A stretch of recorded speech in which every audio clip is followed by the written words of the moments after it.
Oi pessoal, como é que vocês estão? Tudo bom? Aqui é o Teacher Alisson, professor Alisson, e nessa aula a gente vai falar um pouco sobre os membros da família. Todas aquelas palavrinhas que a gente quis dizer, mas em algum momento não lembrava, seja em português, seja em língua inglesa, né? O interessante dessa aula é que ela pode servir para dois públicos diferentes, né? Então, tanto os meus alunos, né, meus seguidores que buscam aprender a língua inglesa, quanto meus seguidores que buscam aprender a língua portuguesa, né? Então, estrangeiros que estão aprendendo português brasileiro também podem aproveitar essa aula porque o conteúdo é o mesmo, né? Eu vou usar a língua inglesa e a língua portuguesa como base para comparar os termos familiares. Então vamos lá, né? Vamos deixar de enrolação. Então vamos seguir a nossa aula aqui. Bem, bom, então vamos começar aqui com os membros da família, né? Os family members. Muito bem. Bom, vamos lá então. Então, como eu falei, né, sou o professor Alisson e essa aula é focada para dois públicos. Quem quer aprender o português como língua estrangeira, já pode ir praticando o ouvido aí, né, a aula em português, ou para brasileiros que queiram aprender a língua inglesa. Bom, então já que a gente vai falar de família, né, nada melhor do que contextualizar com uma das famílias mais conhecidas no mundo, né, que são os Simpsons. Depois a gente vai usar essa família em outro vídeo, quando a gente for tratar do verbo ter, have. Mas aí é outra aula. Vamos lá. Bom, então aqui, gente, parece muita coisa, mas não. É o basicão, é o básico que nós precisamos para conseguir nos referir a parentes, a parentescos em língua inglesa ou língua portuguesa. Então, primeira coisa, na categoria de pais e filhos, nós temos a primeira palavra que nós chamamos de. Checando se estava gravando, ok, tudo certo, está gravando. Bom, então a primeira palavra é parents. Essa palavra, na verdade, é conhecida em inglês como false friend, ou seja, um falso amigo, uma falciana, né? Ou seja, uma palavra que parece uma coisa, mas que na verdade é outra em língua portuguesa, né? Então, apesar de parecer parentes em português, ela significa pais, quando você fala do pai e da mãe juntos, né? A segunda palavra específica é mother. Mother significa mãe. Existem termos carinhosos que você pode utilizar para mãe, né? Que é mom, né? Tanto o americano quanto o britânico, e mommy, né? Seriam termos mais como mamãe, mainha em português, que são os termos de baixo aí. Lembrando que no inglês britânico esse mom é escrito com U, tá? Mas basicamente é a mesma coisa, mesmo significado, tá? Bom, para pai, especificamente nós temos father, father. Tá? Lembra que a língua entre os dentes, quando você precisa pronunciar o TH, né, em língua inglesa, é um som que nós não temos na língua portuguesa, então não é só father com som de D, não. Father, there, tá?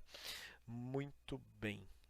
E aí tem os termos carinhosos também, que você pode chamar papai, painho, né? E aí cada família tem o seu termo, cada filho tem a forma que prefere, né? Então é dad ou daddy, tá? Então o termo formal seria father, mas aí os termos carinhosos fica a seu critério, usar ou não, tá? Bom, o próximo termo é daughter. Parece uma palavra assustadora, imensa, um monte de vogais, consoantes, né? Mas são só dois sons. Daughter, daughter. Em inglês britânico, quem prefere, mais ou menos como daughter, daughter, né? Daughter. Como eu pratico um pouco mais o americano, então minha pronúncia é um pouco mais aproximada do americano. Mas a gente vai fazendo as distinções caso vocês prefiram outra versão de inglês, né? Que é fantástica também, a versão britânica, australiana, enfim, né? Muito bem. O próximo termo é son. Son é filho homem, enquanto daughter em cima é filha apenas mulher, tá bom? Então, se você quer os plurais dessas palavras, é só usar sons com S no final e daughters com S no final. Então, você tem filhos homens e filhas mulheres. Mas se você quer expressar, na verdade, filhos em geral, nós vamos ter uma palavra específica já já para vocês, lá no final, tá? Eu chego já lá. Vamos para a categoria agora de irmã. Sister. Sister. Lembrando que sister pode ser usado em português e em inglês também como nun, que é irmã da igreja, freira, né? Ou irmã, se você é da igreja protestante também, né? Então, nesse sentido de mais religioso também, tá? Brother. Brother é irmão, né? Lembrando que em inglês eles são mais específicos. Então, se você diz sister, é só irmã mulher, obviamente, e brother é só irmão homem. Eu não posso dizer que eu tenho dois irmãos, sendo que um é mulher e um homem, dois irmãos, two brothers, dois irmãos. Não, porque eu estaria dizendo dois homens, né? Dois termos masculinos, e em inglês é separado. Mas eles têm uma opção. Né? Em português o termo é genérico, eu uso o termo masculino para falar de forma genérica no plural. Mesmo que eu tenha 4 mulheres e apenas um homem, eu tenho que usar o plural usando o termo masculino. Prevalece. Tá? Mas em inglês não, em inglês é separadinho e eles têm um termo genérico que é mais democrático, né, para os dois, que é siblings. Então, quando eu falo siblings no sentido de irmãos, aqui dentro pode ter irmãos e irmãs juntos, tá? Sibling. Aqui do lado é só uma pronúncia, porque geralmente algumas palavras são mais novas, então eu ponho a pronúncia aqui para servir de base. Sibling, tá? Bom, e aí algumas famílias são premiados, né? Tem 2, 3 irmãos ou 2, 3 filhos, né? Gêmeos. Então em inglês são twins. Os twins são gêmeos, né? Filhos gêmeos, apenas masculino, ou filhos gêmeos em geral, homens e mulheres. Mas se você tem filhas gêmeas ou irmãs gêmeas, então você deve dizer gêmeas, como eu falei, tá? Beleza. Bom, então chegamos aqui na categoria de criança ou filho, que é o termo genérico que eu falei lá em cima, né? Filho homem é apenas son. Filha mulher é apenas daughter ou daughter, né? Mas se eu quero dizer filho de maneira geral, tenho um filho, seja ele filho ou filha, né? Então eu uso child para o singular, né? Ele é irregular em inglês, então tem uma forma em inglês no singular e em inglês também no plural ele muda um pouco, não ganha S apenas, né? Porque ele é irregular, ele é rebelde, não segue regras, tá? Bom, então o plural de child se transforma em children, children, tá? Que quer dizer filhos ou crianças, também pode ser crianças. Ah, professor, eu vi uma vez falar que crianças é kids, né? Isso, é kids, exatamente. A gente vê muito em produtos de shampoo, sabonete, colônia, brinquedos, kids, né? Enfim, lojas de brinquedos e aí vai. Bom, entrando numa nova categoria, vamos só recapitular rapidinho aqui, então, ó. Parents, pais. Mother, mãe. Mom ou mommy, mamãe ou mainha. Father, pai. Dad ou daddy, papai, painho, né? Daughter, filha. Son, filho. Sister, irmã. Brother, irmão. Siblings, irmão ou irmã. Irmão pode ser no singular, sem o S, né? Ou pode ser no plural, valendo para os dois, masculino e feminino. A mesma coisa acontece com parent, tá? Se você quiser dizer só eu tenho um parent, I have a parent. Aí você não vai ficar ambíguo, né? Não sabe se é homem, se é mulher, mas pode dizer, tá? Então, siblings, twins, gêmeos ou gêmeas, específico feminino, child, criança ou filho ou filha.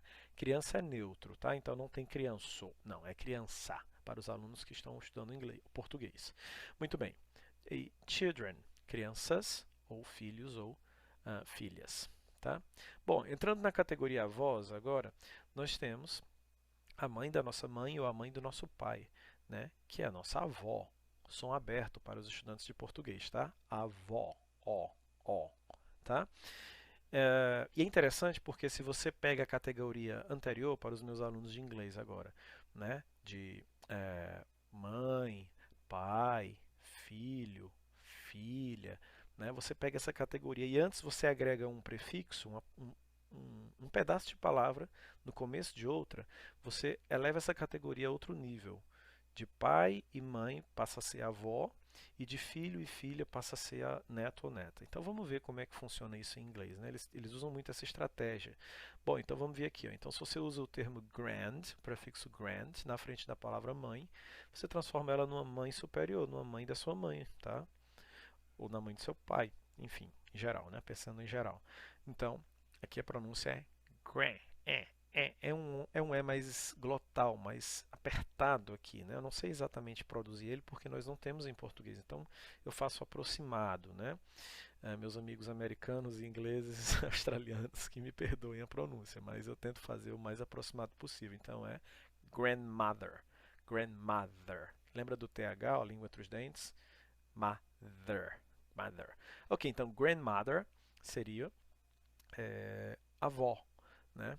Avó, ó, ó, né? E aí tem termos carinhosos, tem muitos termos carinhosos como grandma, grandma, nana ou granny, que seria vovó, voinha, né, em português, vovó ou voinha, né, com o diminutivo inha. Muito bem. E aí nós temos do outro lado o masculino, que é o grandfather, né, que seria o avô. Agora é o O fechado, né?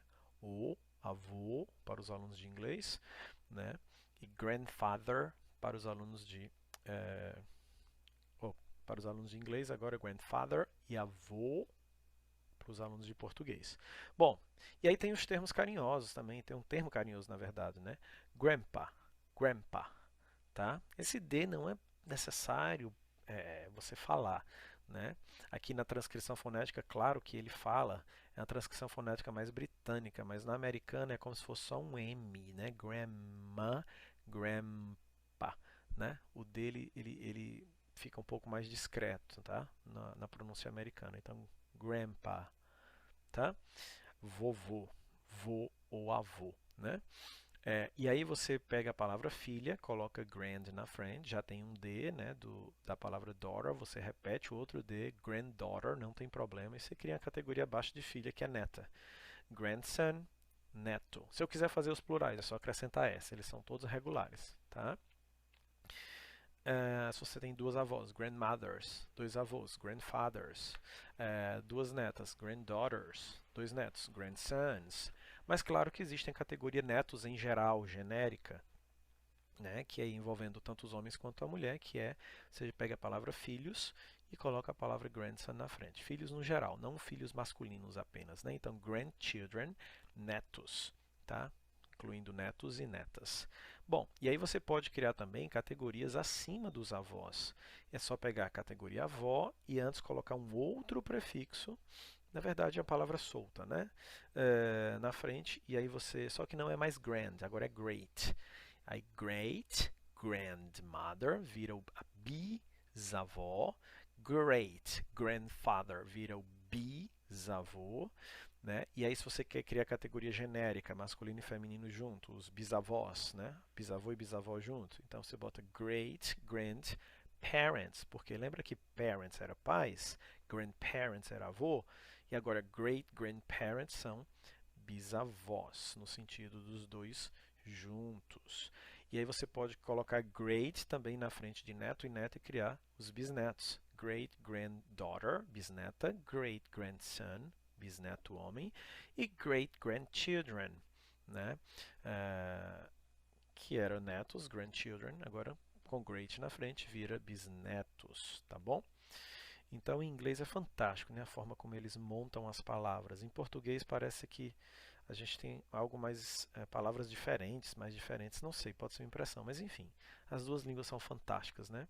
Bom, para a categoria agora tios e tias, mas antes vamos só revisar aqui a pronúncia, né? Antes que eu me esqueça, os avós, né? Grandmother, avó, aí os termos carinhosos, grandma, grandma, nana, granny, grandfather, avô, boca fechada, né? Almost closed lips, né? Quase os lábios fechados, ou grandpa é o termo carinhoso, granddaughter, neta, grandson, neto, grandchildren, netos, great grandmother, bisavó, ó, open mouth, open lips, boca aberta, né? Lábios abertos, bem oval, né? Very oval, ok? Bisavó, masculino, great grandfather, bisavô, né? Great grandparents, bisavós em geral, né? Masculino e feminino juntos. Great granddaughter, bisneta. Great grandson, bisneto. Great grandchildren, bisnetos em geral. Agora a categoria dos tios, tias e primos e primas, né? Então vamos lá. Aunt, americano, ou aunt, britânico, né? Tia. Uncle, tio. Ah, lembrando para os meus alunos estrangeiros que existem duas grandes pronúncias no Brasil, né? Geralmente no Nordeste, em alguns lugares do Nordeste do Brasil, o T, né, ele tem um som mais puro em algumas cidades, não é 100%, tá? Então, em algumas regiões, o T é tia e, por exemplo, em aunt, né? Tia e tio. Mas eu digo para vocês que a maior parte do território brasileiro, se eu não me engano, fala tia e tio, tá? Então vocês podem optar o que é mais fácil e o que é mais bonito aos seus ouvidos, tá? Mas é importante saber esses two different accents, esses dois sotaques diferentes.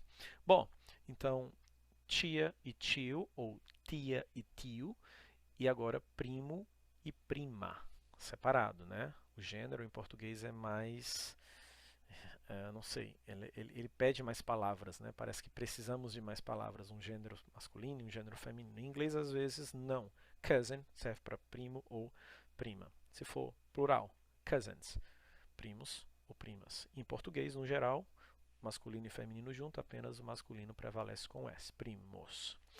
Então, niece, sobrinha, nephew, sobrinho. Então, recapitulando, aunt ou aunt, tia, uncle, tio, cousin, primo ou prima, niece, sobrinha, nephew, sobrinho. Bom, aí a gente entra agora nos status de relacionamento, né? Não são parentes necessariamente de sangue, mas são parentes que se agregam à nossa família, né? Então nós temos aí, que eu acho fantástico em inglês, né?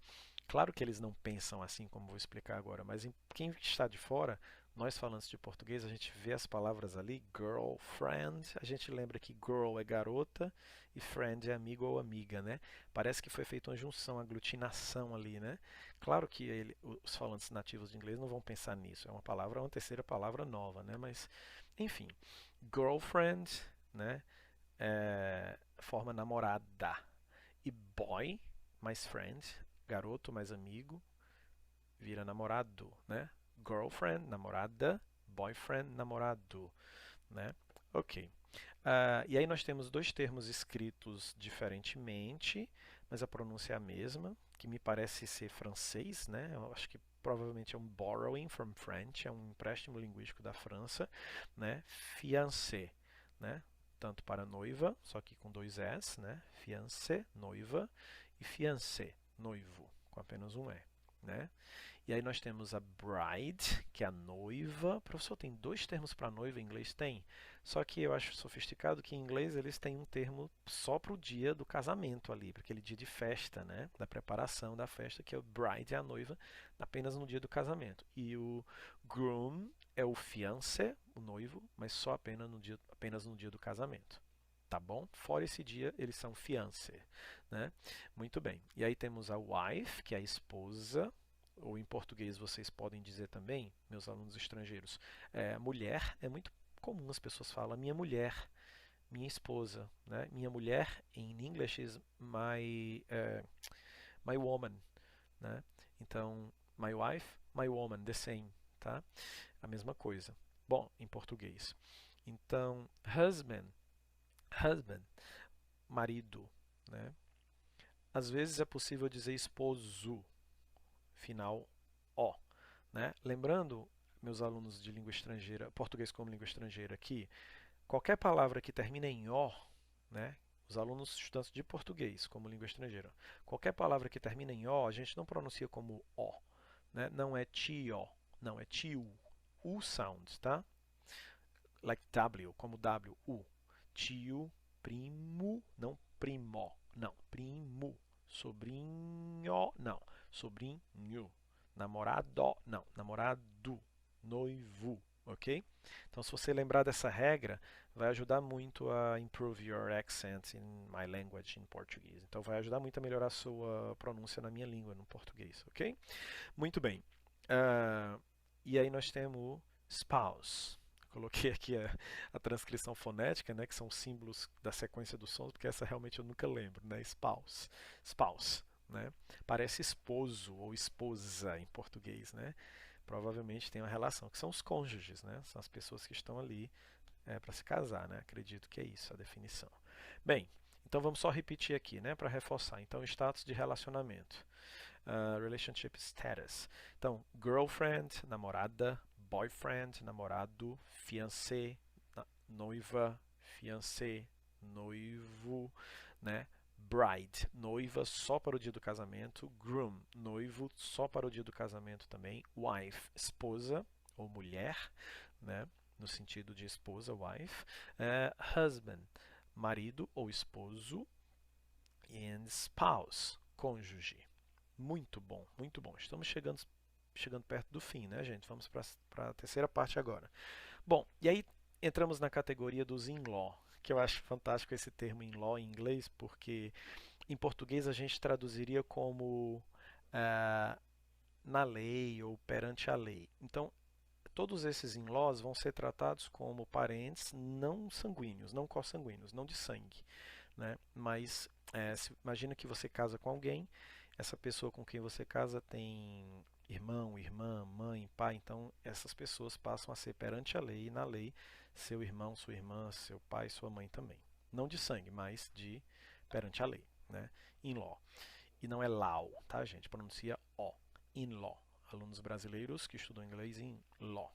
Então, em português, nós temos palavras mais específicas, né? Não temos, nesse caso, combinações como no inglês, né? Que eu acho fantástico o inglês também, né, gente? É curioso. Bom, então, sogros e companhia, né? Bom, então, mother-in-law, sogra. Father-in-law, sogro. U. Parents-in-law, lembra que parents é a junção de pai e mãe, né? Se é pai e mãe, né? No caso sogro e sogra, parents-in-law seria um termo genérico para os sogros em geral, tanto masculino quanto feminino. Tá? Então aí você pode também criar os termos que em português são nora e genro, né? Que é daughter-in-law, quando você casa com alguém, né? O pai daquela pessoa com quem você se casou, a mãe daquela pessoa vai ganhar também um filho, uma filha, né? Que é perante a lei, que é o filho perante a lei seria o genro em português e a filha que cunhada e a daughter-in-law, ok? Então nora, daughter-in-law e genro, son-in-law. Fiz uma confusão aqui, mas eu vou já recapitular para não confundir vocês. Então, se aquela pessoa com quem você casou tem uma irmã e um irmão, eles vão ser seu irmão também, seus irmãos também perante a lei. Então, in-law, né? Então, sister-in-law seria a nossa cunhada e brother-in-law seria o nosso cunhado, tá? Muito bem. Então vamos só recapitular aqui. Então, mother-in-law, sogra, father-in-law, sogro, parents-in-law, os dois juntos, sogros no sentido de sogro e sogra juntos, daughter-in-law, nora, son-in-law, genro, sister-in-law, cunhada, brother-in-law, cunhado. Bom, e aí a gente vai para os demais parentes agora, os demais parentescos, né? Essa próxima categoria eu acho muito engraçada, porque quando a gente fala na palavra step em português, a gente usa quando nós temos um carro, serve como expressão idiomática para os alunos estrangeiros, né, que estão estudando português.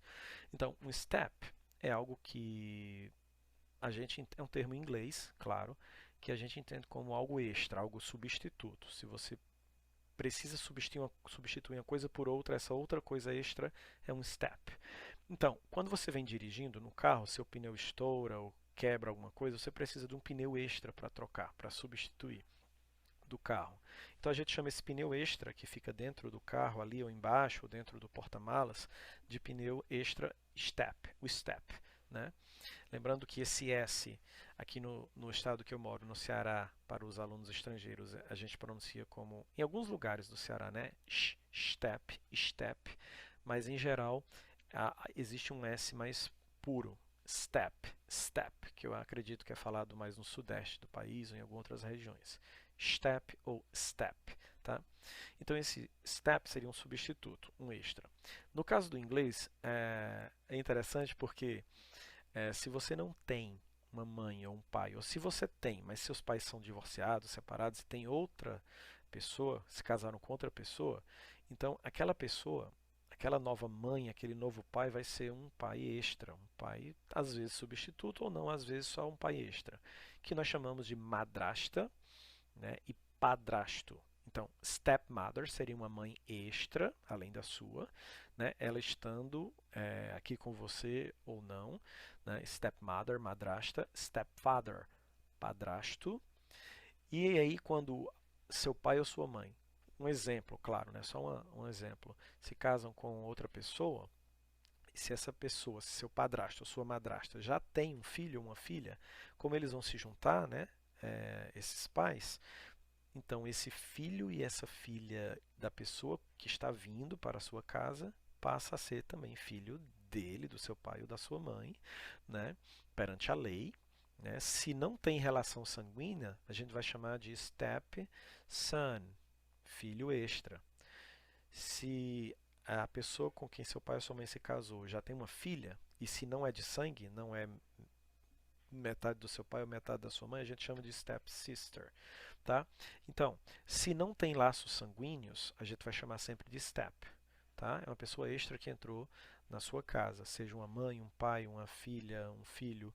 E aí também, dependendo do foco, pode ser um irmão step também, ou uma irmã step. Um step brother ou step sister.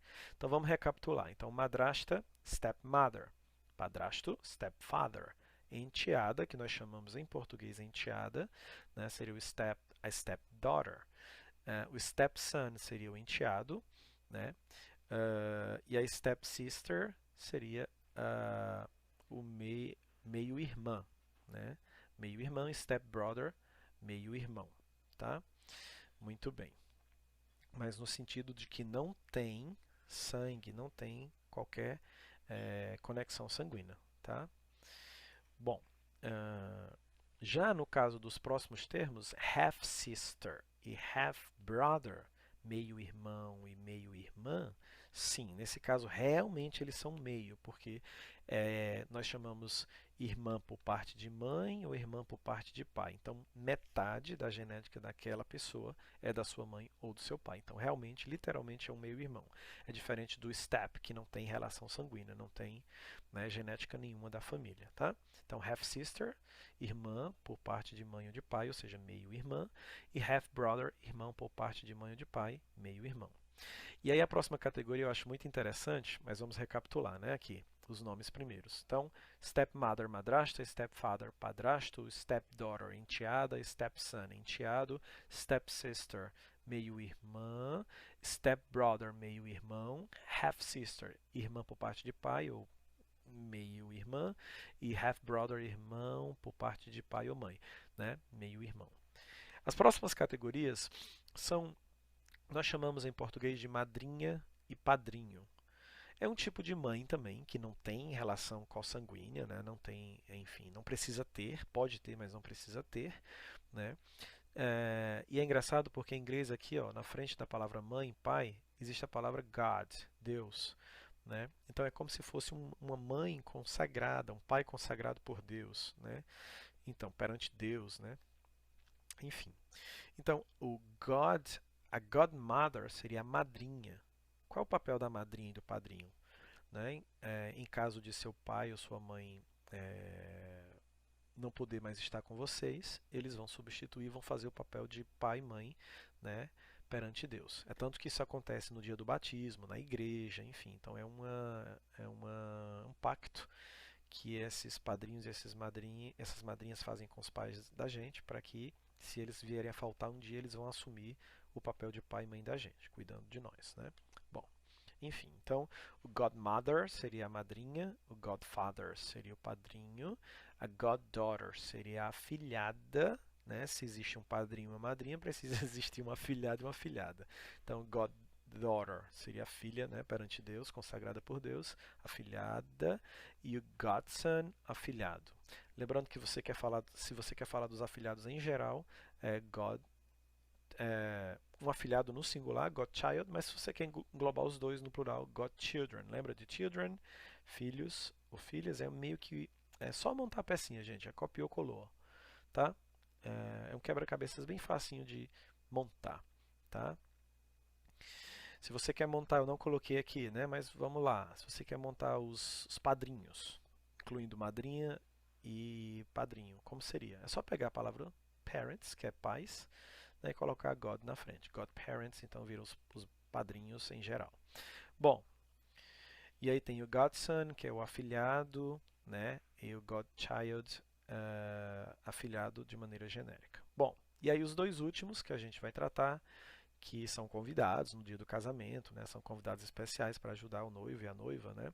Que é o maid of honor, a madrinha de casamento, ela ajuda em toda a preparação, durante a escolha de roupas, enfim, tudo, né? É, que são as madrinhas de casamento, e o best man. Essa palavra eu gosto, né? O best man é o melhor cara, o cara melhor, tipo, o melhor amigo, né? Que é o padrinho de casamento, tá bom? Que vão ajudar a dar um suporte ao noivo, né? E influenciar o noivo a fazer a despedida de solteiro. Tem isso também. Então, gente, eu espero que vocês tenham gostado desses termos. Parecem muitos, mas você dá uma assistida algumas vezes, né? Não é difícil, porque em inglês principalmente é muita combinação, então isso ajuda muito nós brasileiros. E em português, claro, é um pouco mais complicado, porque parece que nós temos mais palavras específicas, o gênero masculino, feminino, então pode complicar, mas também não é tão difícil, tá? Tem alguma lógica também. Geralmente o masculino e o feminino se parecem na maioria das vezes. Então espero que vocês tenham gostado dessa aula, né? Estudem bastante, assistam o vídeo, repitam várias vezes, clica no like, né? Give me a thumb up, né? Meus alunos aí estrangeiros, me dá um polegarzinho para cima aí. E os meus alunos brasileiros dão um like lá.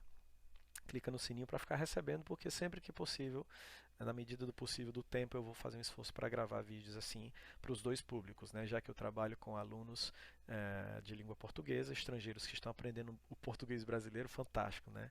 E alunos brasileiros que estão aprendendo o inglês, tá? Então, bye bye, see you soon, thank you very much, muito obrigado, vejo vocês em breve, até a próxima. Tchau, tchau.